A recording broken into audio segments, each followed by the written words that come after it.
ನಮಸ್ಕಾರ ಸ್ನೇಹಿತರೆ, ಇಂದಿನ ಪ್ರಮುಖ ಸುದ್ದಿಗಳಿಗೆ ಸ್ವಾಗತ. ಬಿಪಿಎಲ್ ರೇಷನ್ ಕಾರ್ಡ್ ಹೊಂದಿದವರಿಗೆ ರಾಜ್ಯ ಸರ್ಕಾರದಿಂದ ಮತ್ತೊಂದು ಗುಡ್ ನ್ಯೂಸ್ ಸಿಕ್ಕಿದೆ.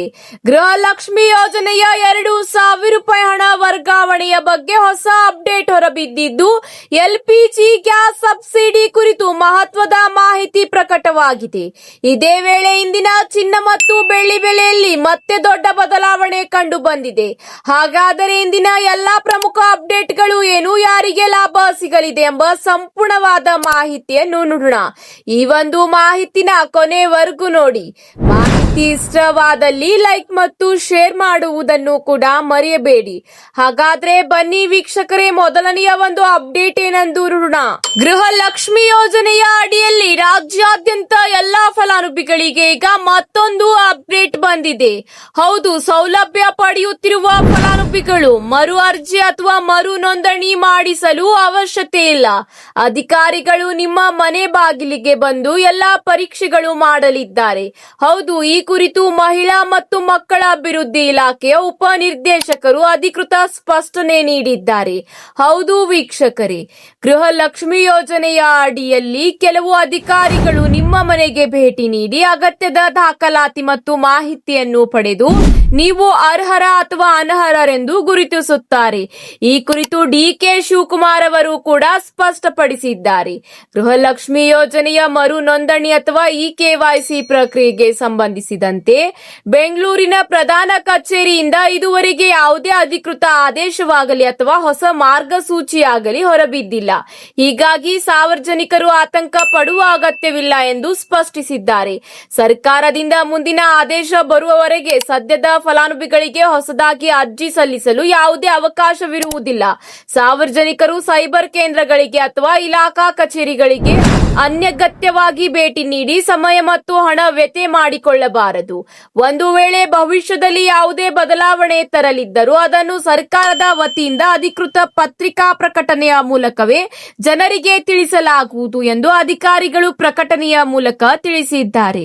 ಇದರ ಜೊತೆಗೆ ಮತ್ತೊಂದು ಅಪ್ಡೇಟ್ ಬಂದಿದೆ. ಗೃಹಲಕ್ಷ್ಮಿ ಯೋಜನೆಯ ಅಡಿಯಲ್ಲಿ ಫಲಾನುಭವಿಗಳ ಖಾತೆಗೆ 30 ಮತ್ತು 31ನೇ ಕಂತಿನ ಹಣ ವರ್ಗಾವಣೆಯಾಗುತ್ತಿದೆ. 5 ದಿನಗಳ ಒಳಗಾಗಿ ಫಲಾನುಭವಿಗಳ ಖಾತೆಗೆ ಹಣ ಕಂಪ್ಲೀಟ್ ಆಗಿ ವರ್ಗಾವಣೆಯಾಗುತ್ತದೆ ಎಂಬ ಮಾಹಿತಿ ಈಗ ತಿಳಿದು ಬಂದಿದೆ.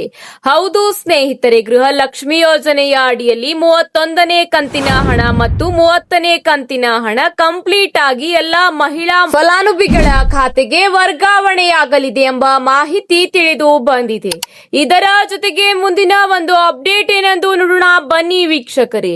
ರಾಜ್ಯದಲ್ಲಿ ಸಾಕಷ್ಟು ಬಡವರಿದ್ದು ಸರ್ಕಾರ ನೀಡುವ ಪಡಿತರ ನಂಬಿಕೊಂಡ ಜೀವನ ಸಾಗಿಸುತ್ತಿದ್ದಾರೆ.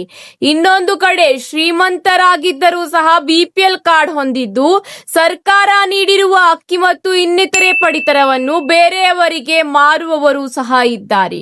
ಈ ಎಲ್ಲಾ ಕಾರಣಕ್ಕೆ ಬಿಪಿಎಲ್ ಪಡಿತರ ಚೀಟಿದಾರರ ಪರಿಷ್ಕರಣೆಯಾಗಿದ್ದು ಲಕ್ಷಾಂತರ ಜನರ ಕಾರ್ಡ್ಗಳನ್ನು ಎಪಿಎಲ್ ಆಗಿ ಈಗ ಪರಿವರ್ತಿಸಲಾಗಿದೆ.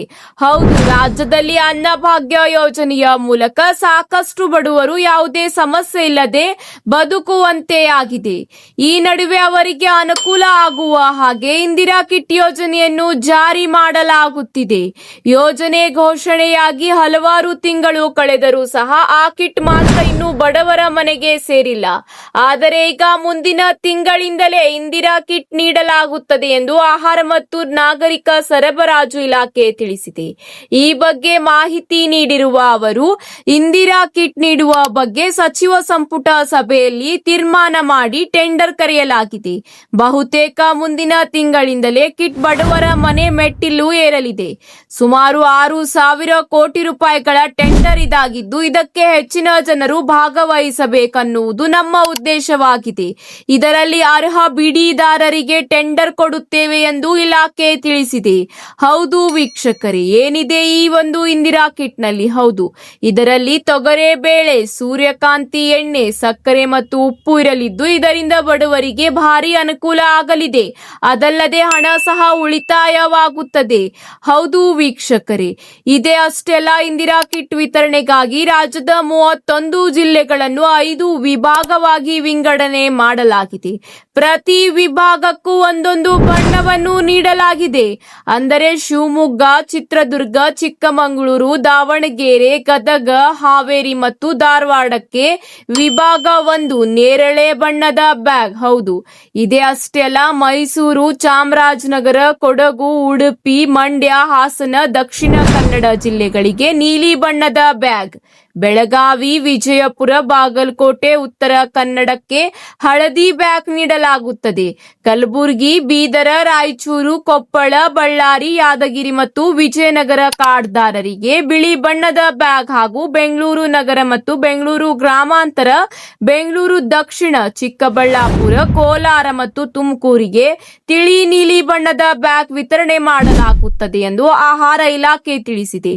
ಹೌದು ಸ್ನೇಹಿತರೆ, ಬಿಪಿಎಲ್ ಕಾರ್ಡ್ ಹೊಂದಿರುವ ಲಕ್ಷಾಂತರ ಮತ್ತು ಕೋಟ್ಯಾಂತರ ಫಲಾನುಭವಿಗಳಿಗೆ ಈ ಇಂದಿರಾ ಕಿಟ್ ಯೋಜನೆಯ ಭಾಗ್ಯ ಅತಿ ಶೀಘ್ರದಲ್ಲೇ ಸಿಗಲಿದೆ ಎಂಬ ಮಾಹಿತಿ ತಿಳಿದು ಬಂದಿದ್ದು, ಮುಂದಿನ ತಿಂಗಳಿಂದಲೇ ಸಿಗಲಿದೆ ಎಂಬ ಮಾಹಿತಿ ಲಭ್ಯವಾಗಿದೆ. ಇದರ ಜೊತೆಗೆ ಮುಂದಿನ ಒಂದು ಅಪ್ಡೇಟ್ ಏನೆಂದು ನೋಡೋಣ ಬನ್ನಿ ಸ್ನೇಹಿತರೆ. ಎಲ್ಪಿಜಿ ಗ್ಯಾಸ್ ಗ್ರಾಹಕರಿಗೆ ಕೇಂದ್ರ ಸರ್ಕಾರದಿಂದ ಮಹತ್ವದ ಅಪ್ಡೇಟ್.